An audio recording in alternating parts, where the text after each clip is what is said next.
What is up, guys? Long time no see. Probably tell on the new FZ09. Oh wait, this isn't an FZ09, it's an FJ09.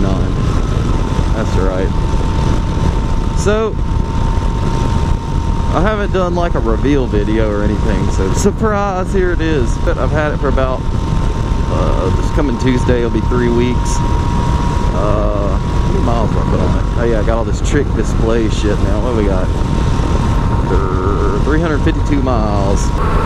Basically, I started looking for something more upright than my FZ8. Even though the FZ8 isn't like hunched over, you're not in 3/4 tuck or whatever like a sport bike. But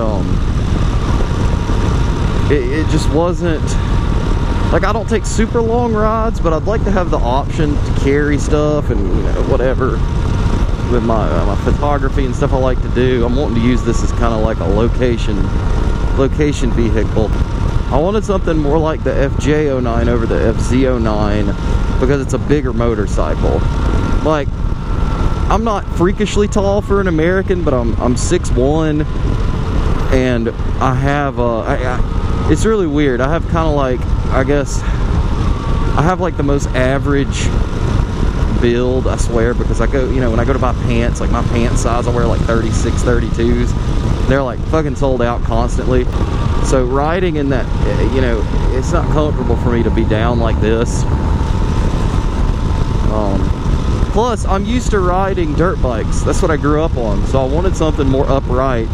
And to tell you the truth, which I knew was going to happen, I started missing my DRZ because I could go down dirt roads if I wanted to, or whatever I saw.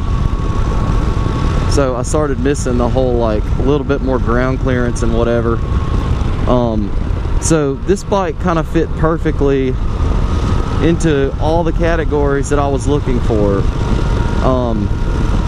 To tell you the truth, I was really close to buying an Africa Twin, but I just, with that 21-inch front wheel, I thought that it would be a little too dirt focused. Plus, this bike I got for pretty much half what the Africa Twin costs. Out the door, Africa Twin's about $14,500, and I ended up getting this bike for $8,500 out the door, I think. Also got mad good trade-in on the FZ8, which I know everybody's gonna be like, you know, well, why didn't you sell it? You get more money. Strangely enough, he gave me pretty much dealer retail for the FZ8. It only had 3,200 miles on it, which I wasn't expecting. I was expecting them to be like, you know, oh, we'll give you $3,600 for it. And just to be quite honest, I hate selling shit. I hate selling shit on Craigslist. So it was almost worth the $1,000 loss just to not have to deal with selling a motorcycle and having fucking goons coming and wanting to ride it. I love the slow speed handling of this thing. Like, you can just whip it in. Like, stuff like this, it just doesn't even give a shit. Like on the FZ8, this would be making me fucking nervous. Just because of the riding position. Like this, you can just go through this steeper gravel. Bloop, bloop, don't give a fuck.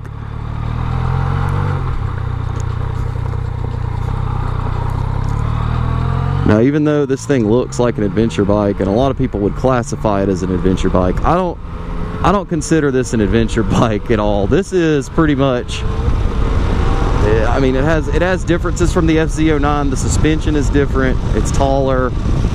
You know, blah blah blah blah blah. It has wider bars. This is not an adventure bike. This is a fucking sport bike in an upright riding position.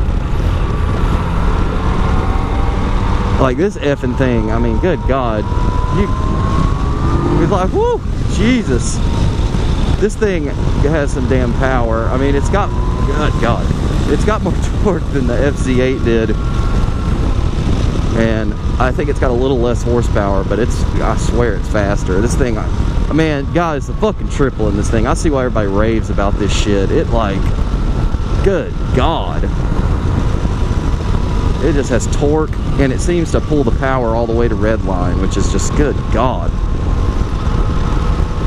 It is fun, though. I mean, if you're flooring it in second all the way to red line, you give it a little bit too hard of a shift, it'll get a little bit of a wobble. I know people fucking you know, talking about that shit's unsafe. I mean, it probably is unsafe. I'm used to that shit riding on the dirt. I mean, you're wobbling all over, so it doesn't really bother me. And whoo, flickable, man. Let me tell you, this thing, oh my God. Just, I don't know. Hey, this is turning into a big rambling vlog. Woo-hoo-hoo. Like, I don't know what it is. Like, you know, the sport bikes are awesome. It's like they look badass. It's cool to look like you're fucking, you know, going to a racetrack all the time, I guess. But this, it's like, you know, I really don't want to own more than one street bike and one dirt bike. And maybe later on a play bike like a Grom or something. But this thing is awesome. I mean, it's like, you've got that super, it seriously, I remember Chase on Two Wheels review of the thing, he said it gives you the supermoto mentality, and it really does. Like, you're in straight up supermoto position, but you got that big ass 180 tire on the rear, and it's basically like having a super refined supermoto, in my opinion, that you can travel on. I mean, for real, that's exactly what it is, and that's kind of what I was looking for. I didn't do the Africa Twin because I have a dirt bike. It's like, the Africa Twin would have been awesome, and it's a bigger bike than this, so it probably would have fit me. Like, I fit like a glove on that motorcycle, but the price was an issue, and I got that 21. I've heard everybody's complaints about it are on the street, that 21-inch front wheel feels you have no feedback in the bars.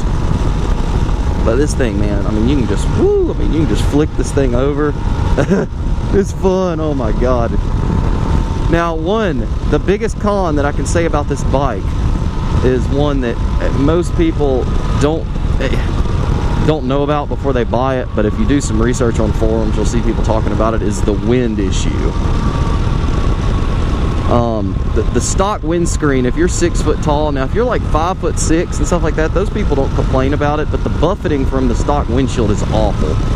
Like, I wear earplugs anyways, but the air, like, there's a little bit of buffeting. I've changed the screen to a zero gravity, but we'll get to that in a second.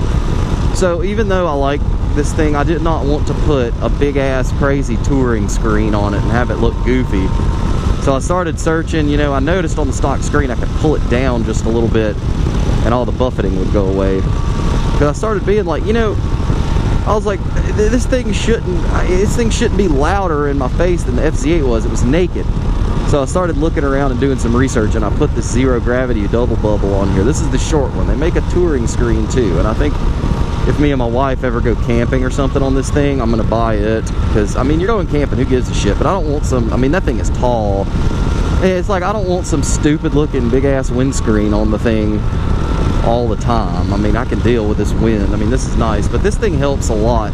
And I think it's these side pods.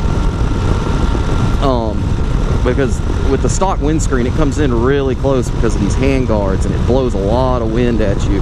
And before it gets to you, it's not smooth anymore. It's buffeting, so it's super, super loud on the helmet. But this is awesome right here. Like, you get just a little bit of buffeting, but man, it is like 50% reduced from the stock one. I mean, I can deal with this.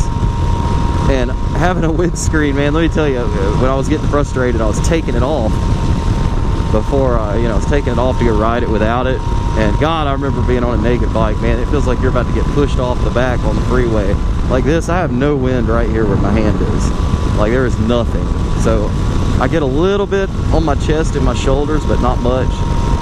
So it's just, I think it was just me being a pussy and trying to get used to riding a different motorcycle. Look, turkeys. Gobble, gobble! So yeah, I'm actually out on an errand run. I'm just taking you guys with me. I'm heading, I gotta get some fucking trash bags. But yeah, guys, this thing just, and of course I'm not advising break-in. I'm breaking it in like I stole it. Oh God, and A mode's a fucking beast. Whew, God, I just got it standard, you know. People say standard is snatchy, but it's like, fuck, I mean, I'm used to that shit on riding two-stroke, so I can modulate like a mofo. Let's put it, so that's A mode. So yeah, A mode's serious. Woo! Good Lord. They had the magnetic gray version, But I went with the red. I've never had a bike that I could polish before, so I was like, you know, and it's not like the it's a really pretty red. Whew, God, that fucking triple, man. Look at this dill hole. Fucking idiot. Kids in the car and shit.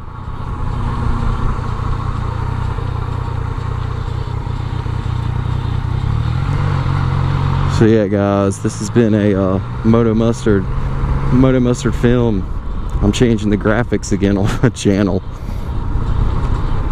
Hope they haven't already been. Peace.